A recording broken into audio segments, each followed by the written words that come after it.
yet another round of diplomatic wrangling over Syria. The West and Russia take their preferred proposals to the UN Security Council. Syria's opposition slams Russia for supporting President Bashar al-Assad.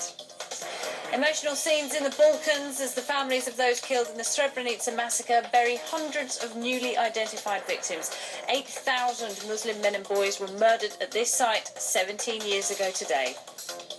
And save us from extremists. Afghan women braved the streets of Kabul to call on their government to act following the recent murder of a young woman accused of adultery.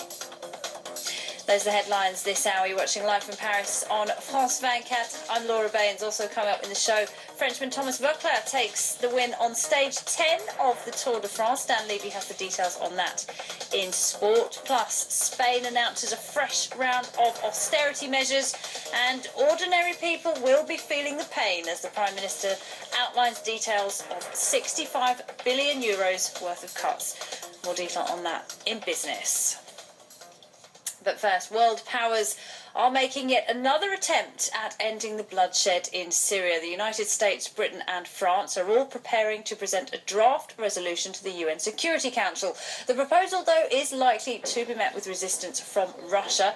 Russia has blocked all previous attempts to sanction the government of President Bashar al-Assad, while the international envoy Kofi Annan is due to address the UN Security Council later tonight. He's been on a tour of Syria's allies, including Iran and Iraq. So far, his plan to put into place a ceasefire in Syria has failed. We're hoping to hear from him later in the programme. But meanwhile, Russian attempts to reach out to the Syrian opposition appear to have failed. Members of the Syrian National Council left talks with the Russian Foreign Minister Sergei Lavrov disappointed.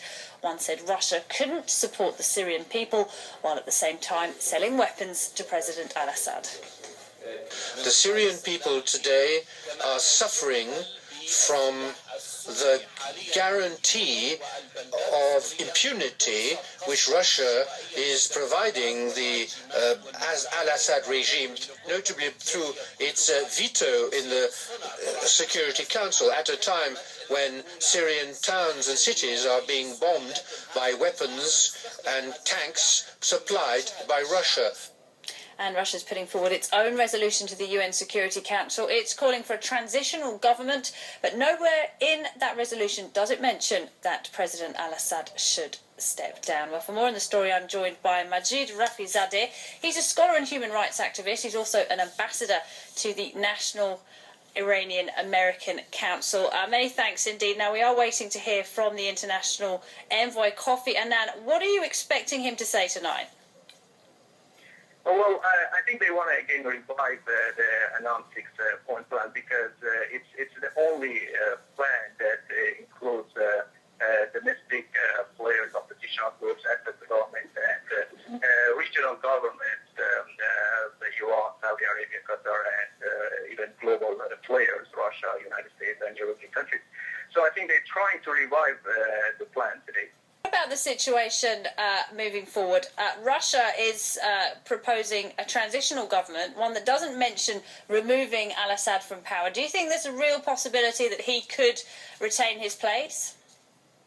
Well, I think it's a good question. I think that one of the biggest differences between Russian position in Syria and